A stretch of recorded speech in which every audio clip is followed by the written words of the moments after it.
Danes je svetovni dan okolja. Kako lahko univerza in filozofska fakulteta prispevata k okoljevarstvu?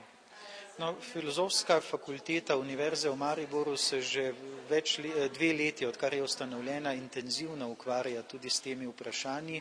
Zavedamo se, da je danes okolje tisto, ki bo narekovalo naše prihodnje življenje. Človek ga je enostavno s svojimi posegi v naravo tako pretiraval, da bi to lahko bil, zdaj če sem pesimističen, že napoved začetka nekega konca. In Univerza v Mariboru se jaz mislim, da že z nekaj let, vsaj pa od leta 2005, intenzivno ukvarja z mislijo, kako svetovni dan narave uzavesti tudi v študijskih programih, kako to skrb za naravo podaljšati ne samo na enodnevno praznovanje tega dneva narave, ampak kako resno pristopiti, znanstveno pristopiti k reševanjem usode, kako bomo živeli v prihodnosti.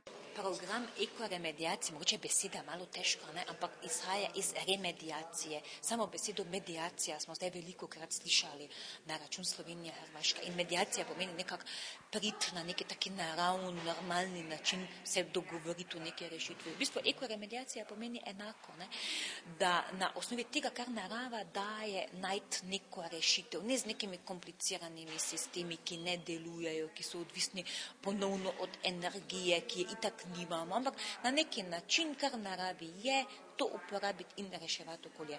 Ta program ekoremediacije na Filozofski smo si zamislili zato, ker ugotavljamo, da ni mogoče več samo tehniki zaupati varovati okolja, ker imamo toliko ekoloških škod, toliko bolezni, toliko slabosti v okolju, da smo dolžni iti drugače, torej višje, preko človeškega uma, preko zavedanja nekih celovitih pogledov in konkretno ekoremediacije pomenijo, da mi, tako kot narava deluje, pomagamo naravi, da se ona izpostavi nazaj.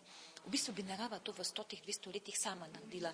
Težava je, v nas mi ne živimo tako dolgo in če hočemo, da bomo še naprej se z avtomobili vozili, potem večje pridelke imeli, smo dolžni naravi pomagati, da nam bo to lahko dala.